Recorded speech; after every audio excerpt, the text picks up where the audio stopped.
Hi everybody, it's me, Miss Jazz again, and today we're going to be doing a topic. We're going to read a fun book. We're learn about the word idioms. Have you heard the word idiom before? We're going to learn what that means. A lot of writers use idioms in their writing. So what are idioms, you say? Idioms are figurative language. So figurative language means it's sort of a way that they use different kinds of sayings or phrases to make a more vivid picture when you're reading something. So instead of saying, it's raining really hard, right? You can say it's raining cats and dogs. You ever heard that before? Someone says it's raining cats and dogs, which makes you think, oh my God, look outside. Is there dogs and cats falling from the sky? No, there's not. That's an example of figurative language.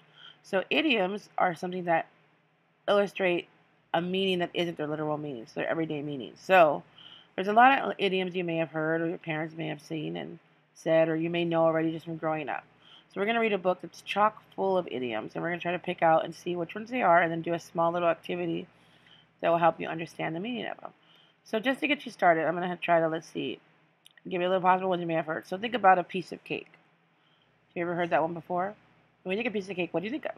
Obviously, a little piece of cake. What does it think like when you eat a cake? Is it hard? Do you need like knife and you have to cut it real hard, or you eat it or chew it real hard? It's just pretty easy, right? Eating a piece of cake is super easy and it's delicious. So you envision yourself something that's super fun and easy. So when you hear a piece of cake, that means something that's usually easy. Now here's something you may have heard before. Let's see. I'm feeling blue. Whenever you're feeling ill, you say I'm feeling blue. Now, which means you don't actually look blue. You didn't turn into a Smurf, but blue meaning you're feeling down or you're feeling upset. These are a lot of different kinds of idioms that are used that you might have heard. Or ever heard someone go, the cat's got your tongue. That's maybe mean you're being quiet. So like a cat doesn't really have your tongue, right? But it sort of gives you an image of something that makes you think of the meaning. So it kind of reminds you. So if you say you want to hear somebody's new suggestion, you want to listen, you can say, I'm all ears, meaning your ears are open and you want to hear, but you technically aren't full of ears all over your body. These are just some examples. So we're going to be reading a story called Fowl Play, Fowl, Fowl, meaning bird, and it's a cute little mystery story. And they talk about different kind of idioms, and you're gonna see how they reveal the idioms. And let's see if we can pick out which ones they are. And some of them are funny, some are interesting, some you may have never heard before. And we'll see. Enjoy this little mystery called Foul Play. Foul Play by Travis Nichols. Well, let's see here. It's dark at night, and look, there's a broken window, and someone's sneaking away. Wonder what happened. Foul Play, Travis Nichols. Looks like another dull as dishwater day. Gumshoe Zoo in a pickle. I have alerts, so already we're looking at some idioms already. Dull as dishwater day. So think about that. What does that mean, right? Or in a pickle. What will that mean? Hello, Detective Agency. This is Mr. Hound. I need your help. So we have the team here. We have Mike, who's a bull, Reggie is a fish, Steve the monkey, Morgan the bird, Quentin, he looks like he's a little lamb, maybe, or a goat, Antoine the horse, Sharon the duck, and Josie the cat. You've got your goat, sir. We're on the case. All right, team. Opportunity knocks. So you can see they're all getting ready, and they all get inside the Gumshoe Zoo uh, car. Thanks for coming, Detective. Someone broke my store window last night. What taken from here, Mr. Hound? Yeah, there's something fishy going on around here. Oh, no offense, Reggie. None taken. But you're right. There is some definite milky business at hand, my friend. So right here, so they said something fishy. Now, obviously, the literal meaning would be a fish, and so we see Reggie, but he's not. They're not talking about Reggie. They mean something suspicious is going on inside here. And they says monkey business. So let's see what's gonna happen next. Oh, I didn't mean anything by that, Steve. Oh, see, monkey business, Steve the monkey. Now, monkey business is you mean something that's a little uncanny, a little weird going on. Maybe something not so right going on. Something funny. No sweat. And I agree. I smell a rat. Smell a rat. And, oh, Josie the rat. Yikes. Sorry, Josie. I understand. So to smell a rat means, usually when you hear a rat, it means it's someone who's not exactly sort of being all correct with you. Maybe they might be lying to you. There might be someone you can't trust. So when you say sneaky like a rat, is that poor rats? Maybe some rats aren't sneaky. Maybe there's some nice rats out there. Ratatouille, Remy was a nice rat. But let's go on. I too suspect foul play. Oh, Morgan, I apologize. No need, Josie. That was foul. Foul. I'm a chicken. That's FOWL. So there they are, the broken window. They find evidence. Look, there's a tomato can. Now let's grab the bull by the horns and solve this case. Hey! So bull by the horns would mean to sort of get in the action. So if you're fighting a bull, the best way you're going to grab him by the horns. It means you're ready to start and get into business, and that's sort of what the meaning they're trying to get here. Sorry about that. I just thought it's cool. Water off a duck's back. Oops, Sharon. I'm so sorry. Don't mention it, buddy. So water's off a duck's back is another idiom, and that means something that's very easy or simple, just to let it go. Usually if you see ducks, it's raining, the water just slides right off because that meaning is as easy as water off a duck's back. Hold it. I don't think I'm barking up the wrong tree here. Whoops. Sorry, Mr. Hound. Now it seems that Sharon found some piece of glass. It's going to make it seem there's something going on not so right with this broken window here. Let's see. Sure. Hey, I think there's some evidence away from here. So, Mr. Hound seems a little suspicious, don't you think? Look, a mistake in the letter. So what? So maybe you saw the mistake on your window, but you didn't want to pay an arm and a leg to fix it. Mr. Hound's groceries. Oh, see, they spelled groceries wrong. So you cooked up a scheme to break it, and you called us so you could get it fixed for free. Aha, that's it, isn't it? What's the matter? Cat got your tongue? So again, there's a cat got your tongue. So why is Mr. Hound so quiet? It seems kind of like maybe that's what he would do. Is he? Was he being sneaky?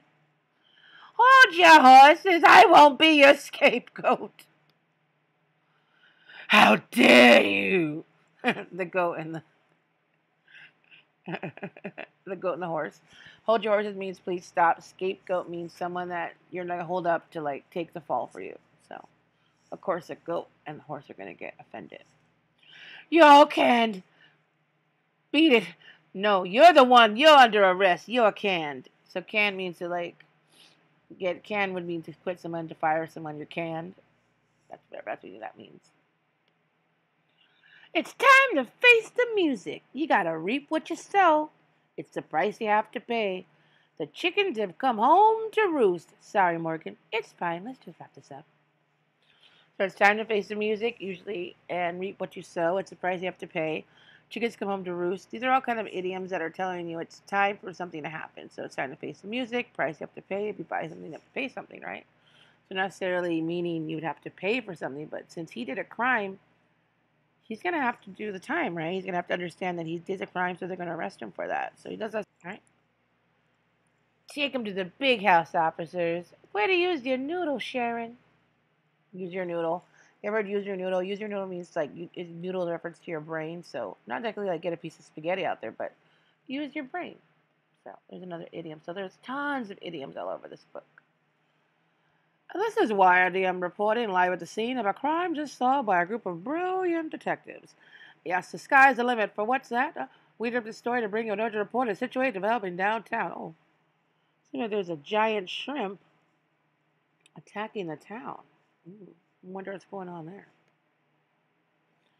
I got those detectives over here on the double. It's a jumbo shrimp. The idiom-tastic case of the broken window was a breeze, but will our favorite sleuth be able to solve the mystery behind the best beast of oxymoronic proportions? Stay tuned. That's pretty funny. That's pretty engaging. That's pretty interesting. So they reiterate the saying here. So an idiom is a group of words that means something other than the literal meaning. For example, to rain cats and dogs doesn't mean that it's actually raining cats and dogs.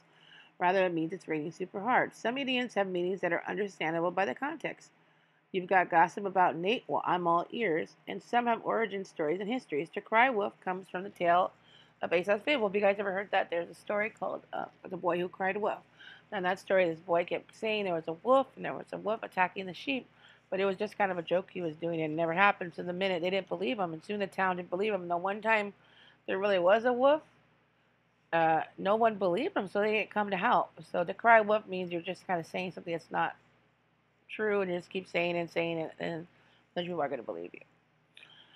There are idioms in all languages. In fact, it's estimated that there are over 25,000 in the English language. Alone, here are the idioms that are found in the book. So, big house means prison.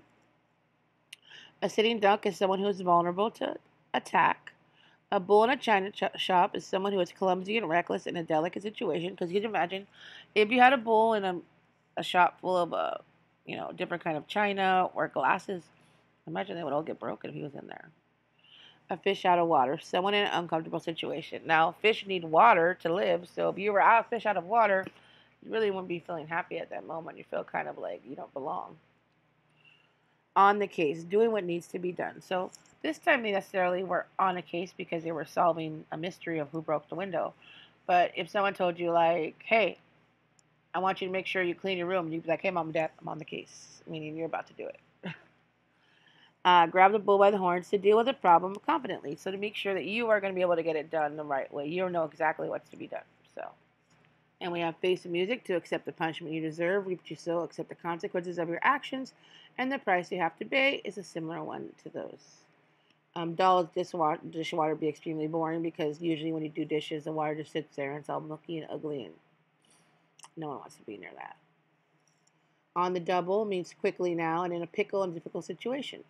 So on the double, quickly. So meaning if you could do it, you could do it even double times fast. You could do it quicker than you possibly said. So water off a duck bad, nothing has no effect. So there's really no effect to it. So it's like nothing happens to it. It's so easy, it's nothing. So and barking up the wrong tree, you're making the wrong choice or the wrong assumption. So like your dog barking up the wrong tree. Pay an arm and a leg. So that means it's so costly and so expensive that it almost feels like you're cutting off your arm and leg just to pay for it. And cat scots her tongue. We discussed that one earlier. It's like, why aren't you talking? Is there a reason why you're talking? The only possible way could be, did a cat actually grab the tongue out of your mouth? You're being very quiet. And hold your horses. That means to slow down. So you want to hold your horses. Like, whoa, like, usually when they you would ride a horse, you hold the strings on the horse and you would pull them. So you're going to hold your horse's string to slow them down. And scapegoat, something that's wrongly blamed. So someone you would wrongly blame for a situation. So something fishy or smells fishy would be a suspicious. Monkey business would be a silliness or some dishonesty going around. Smell a rat would be to suspect something is wrong. Foul play, Foul, is something illegal or dishonest may be happening. And no sweat means no worries, no problems. And these were all very entertaining. So is there any idioms that you may have never heard of or you heard of before? Maybe some you want to use, or maybe you want to try looking up these and think, wow, maybe there's kind of some that I want to use in my language and make myself sound fun or interesting, or maybe some that you notice maybe older people use, maybe your grandparents or your aunt or uncles. You may have heard it and you really didn't know what they meant by it, but now you kind of understand that they're using figurative language. They're using idioms. And idioms are a really fun way to sort of make you visualize what's going on in the story, and it's more and more fun. I thought it was kind of interesting how this book was it cute how they used that every idiom that was brought up was an actual animal detective on the case. So it's kind of cute. So they kept saying sorry because they didn't really mean to offend the person that they were talking about, but it was kind of a cute, fun little story. So for our little activity, what I want you to do is you're going to be thinking about all the idioms we learned today, and I want you to draw a picture of one that you like or one that you want to try investigating or try looking at, because it is really fun to see how the figurative way means and the literal means. Hi, so here's going to show you my example of the one I did for the idiom. So I want you guys to kind of choose your own idiom and draw a picture of it figuratively, which means what it actually means, its everyday meaning, and then you're going to show one of what we're trying to make it with the meanings, right? Literal and figurative one. So here, if you can see the one I did, you did, I'm in a pickle. So I'm in a pickle means to be that you're in trouble or you're kind of in a situation you don't know how to get yourself out of. Now on the literal one, I drew myself or a little person inside a jar of pickles. They're literally in a pickle. Now if you can see in the figurative one, This little girl's doing baseball, ended up breaking her mom's vase, and her mom looks pretty upset. So I think she's kind of in a big pickle, right? Kind of in trouble. She's in a situation she really can't get herself out of. Maybe it's a little hard. So try picking your own different style or whatever one you want on. You could use color, you could pencil, whatever you want to do. A piece of paper and draw some out. And then a cute little way would be to draw them out and try to have your family guess exactly what they are. And you could tell them this is what this means. And maybe teach them. Maybe they may have never heard of that idiom before, and that would help you out. So I hope you enjoyed this lesson, enjoyed the little story that we read.